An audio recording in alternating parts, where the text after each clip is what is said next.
a pair of Stuart Weitzman over-the-knee boots purchased in 2018. Full-grain Italian leather. Stitched sole. A boot that lasted 5 winters without showing its age. The same model in 2026 had corrected grain leather and a cemented sole. It was 40% more expensive. The leather is thinner, the construction is cheaper. The name on the box did not change. The shoe inside it did. Tapestry, the luxury conglomerate, acquired Stuart Weitzman in 2015 for approximately $574 million. Manufacturing shifted from the Spanish ateliers that built the brand's reputation to contract factories across Asia. The stitched soles that defined the premium boot line were replaced with cemented construction on all but the highest-priced models. The full-grain Italian leather that gave the brand its distinctive hand feel was substituted with corrected grain leather, a lower-grade hide that has been sanded and coated to cover imperfections. The shoe looks similar on a shelf. It does not feel similar on a foot. Revenue has declined. The brand is currently under strategic review according to Tapestry's 2025 earnings reports. That is corporate language for figuring out what went wrong. 6 women's shoe brands that quietly stopped being what they were. 3 brands that still build shoes the way quality shoemaking demands. And a 30-second test you can run on every pair in your closet tonight to know which ones will survive 2027. Stuart Weitzman was acquired by a luxury conglomerate that prioritized portfolio margins over product construction. The next brand was sold by a sportswear giant to private equity.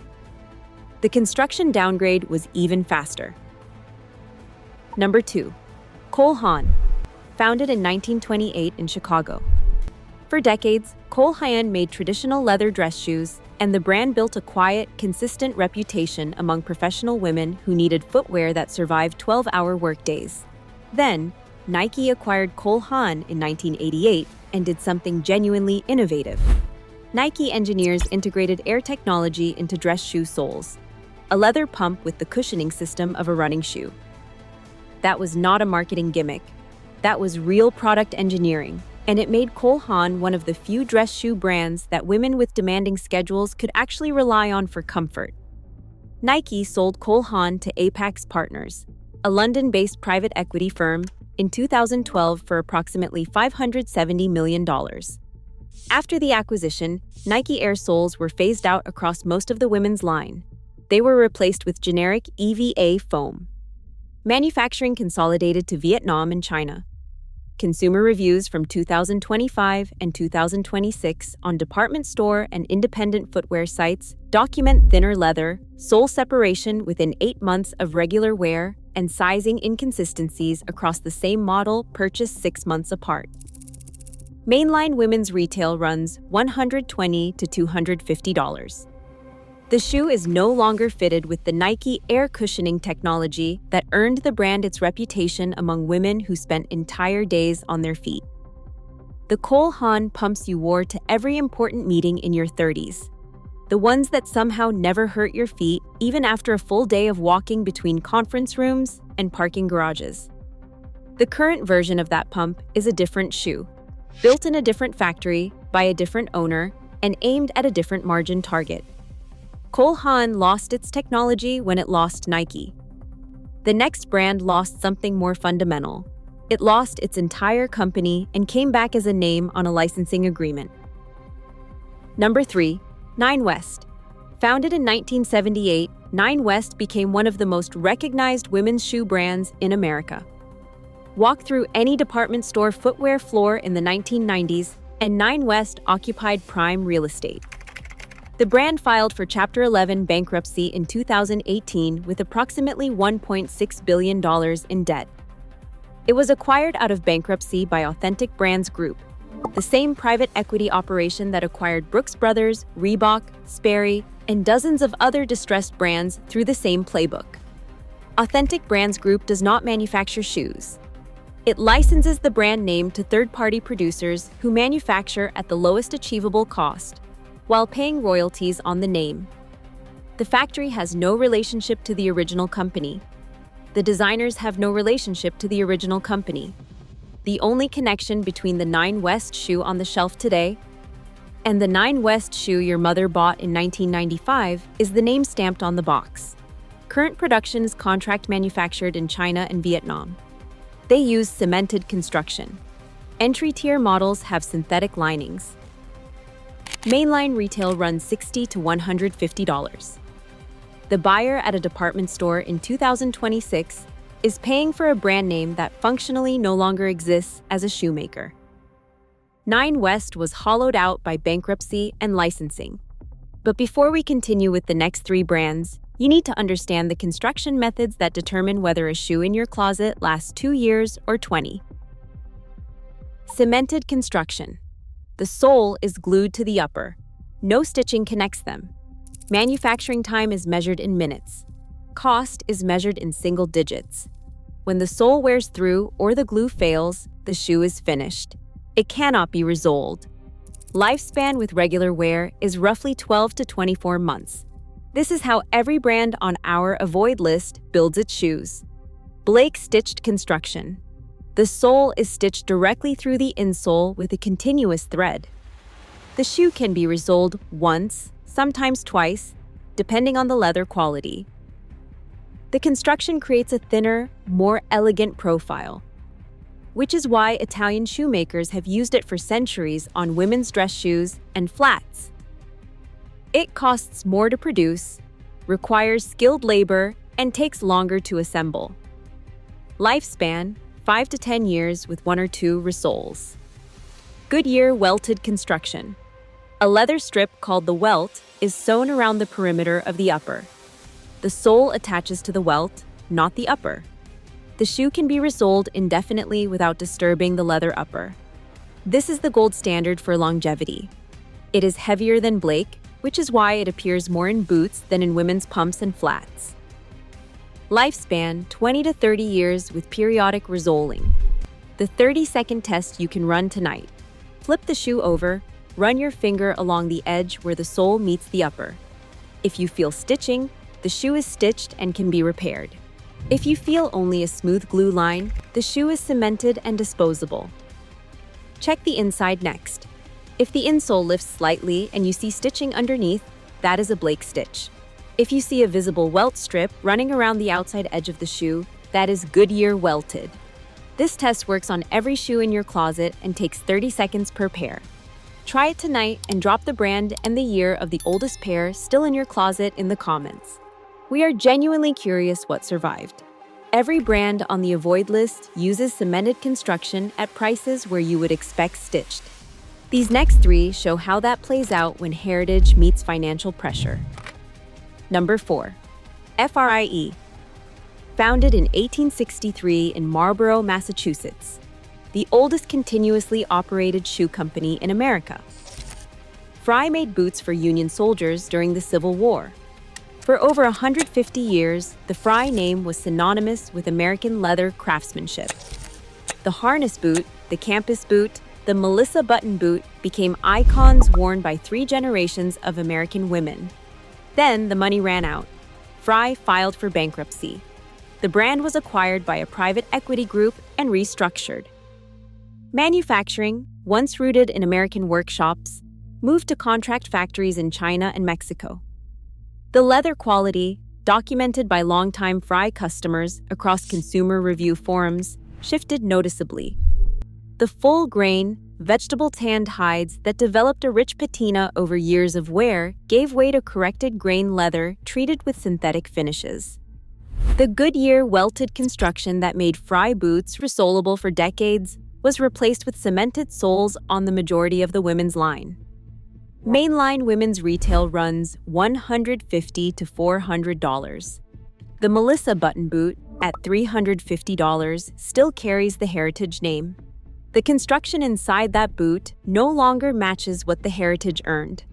The pair of Frye boots your mother wore through the 1970s that still sit in a closet somewhere.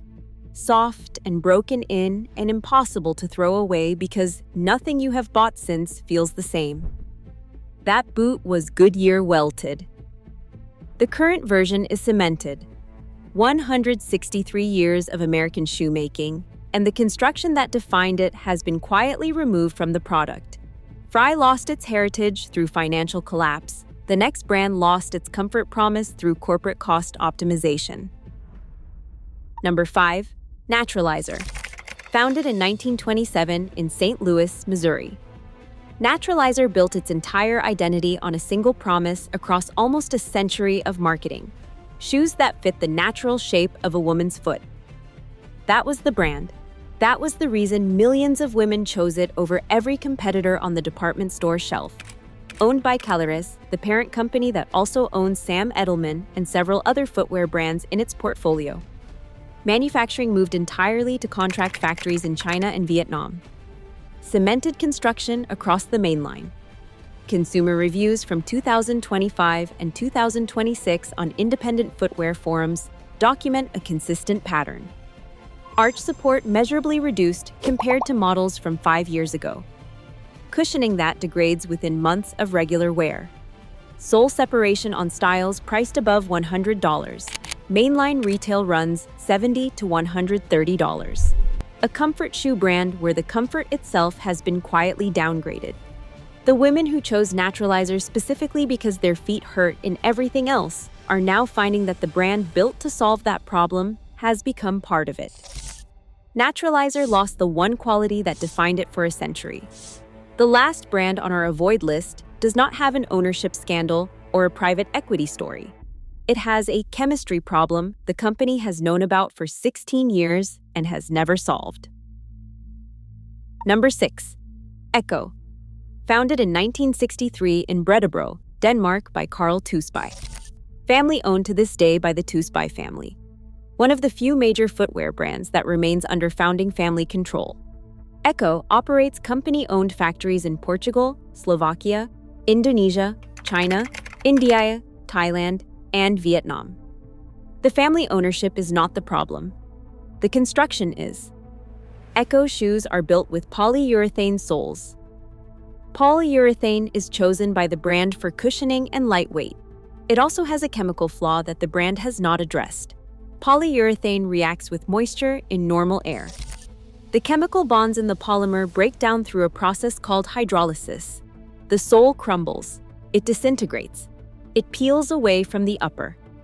This happens whether the shoe is worn or stored. The shelf life of a polyurethane sole is approximately 5 to 7 years from the date of manufacture. After that, the sole disintegrates regardless of how carefully you treated the shoe. A pair of Ecco dress shoes can sit unworn in a closet for 6 years. You take them out for a wedding or a job interview. The sole crumbles on the walk to the car. The hydrolysis problem has been documented continuously for 16 years across consumer review sites and footwear forums. Reviews from 2010, 2020, and 2026 all describe the same failure mode. The company has known about this for over a decade. The construction has not changed. Mainline women's retail runs $150 to $250. The buyer at this price expects construction that lasts 5 to 10 years minimum. The construction Ecco delivers has a built-in chemical expiration date the buyer is never told about at the point of purchase. The Ecco shoes you bought for a European vacation because every travel blog recommended them for walking comfort. The ones that felt perfect for 2 years and then the sole separated in a single afternoon. That was not bad luck. That was hydrolysis working exactly as the chemistry predicts. Stuart Weitzman lost its Spanish ateliers. Haan lost Nike Air. Nine West lost its entire company. Frye lost 163 years of American shoemaking tradition. Naturalizer lost the comfort promise that defined it. Ecco has a sole that self-destructs on a chemical timer. 6 brands. 6 reasons to check what is actually on your feet before you trust a name on a box. If you are finding this useful, subscribe. We rank the brands women actually wear every single week. Now, 3 shoemakers building real construction at prices that compete directly with the brands we just covered. Trust. Brand number 1. Sarah Flint. Sarah Flint studied at the Arcitoria School in Milan, one of the oldest footwear design institutions in Europe, before founding her brand in 2013. She trained in the same Italian shoemaking tradition that has produced luxury footwear for centuries. and she brought that training directly into her own production. Manufacturing takes place in family-run Italian ateliers in Tuscany, the same workshops that produce footwear for European luxury houses at significantly higher price points. Construction is Blake-stitched on most styles, and the leather is sourced from Italian tanneries. The proprietary cushioning system was developed specifically for all-day wearability, and the brand publishes its factory names and production locations on its website. Retail runs $200 to $500. At $300 for a Blake-stitched Italian leather pump, the construction quality matches brands charging $600 to $800 for comparable specifications. Oprah featured Sarah Flint on her favorite things list. When a product attracts attention from people who can afford anything and still choose this, the construction is doing the talking. Trust brand number 2. Margaux. Founded in 2015 in New York. Manufacturing takes place in a family-owned Spanish atelier in Alicante, a region on Spain's southeastern coast with centuries of established shoemaking tradition and leather supply chains.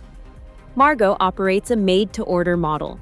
Each pair is cut and assembled after the customer places her order.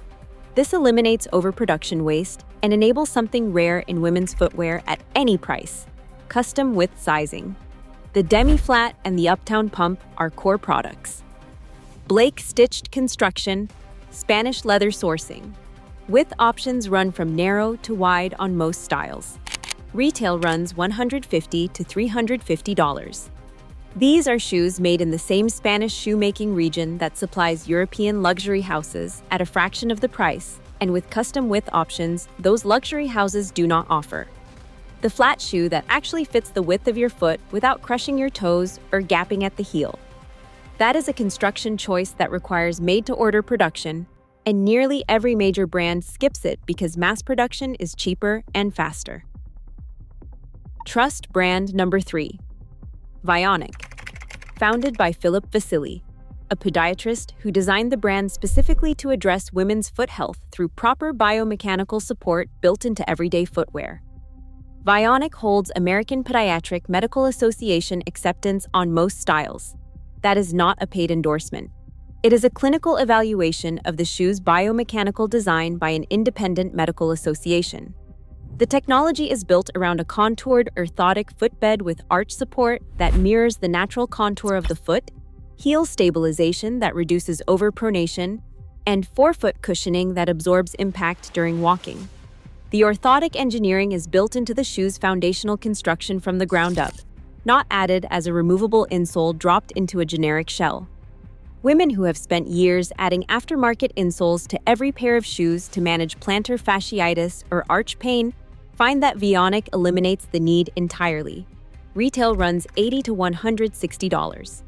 At $120 for a shoe with podiatrist-designed orthotic support and a leather upper, the construction delivers measurable foot health benefits that no brand on the avoid list provides at any price. This is the shoe brand that women's podiatrists recommend by name during patient consultations. Not because of a sponsorship agreement, but because the biomechanical engineering is clinically sound.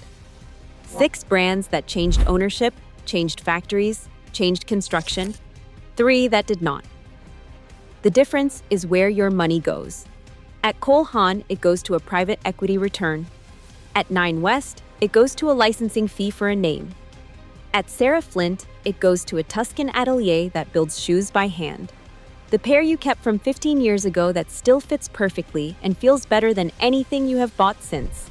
That shoe was not lucky. It was constructed. And the brand that made it may not make that shoe anymore. I follow the construction, not the marketing. If you want to see which women's clothing brands have actually earned your trust in 2026, that video is on your screen now. Subscribe. We will see you in the next one.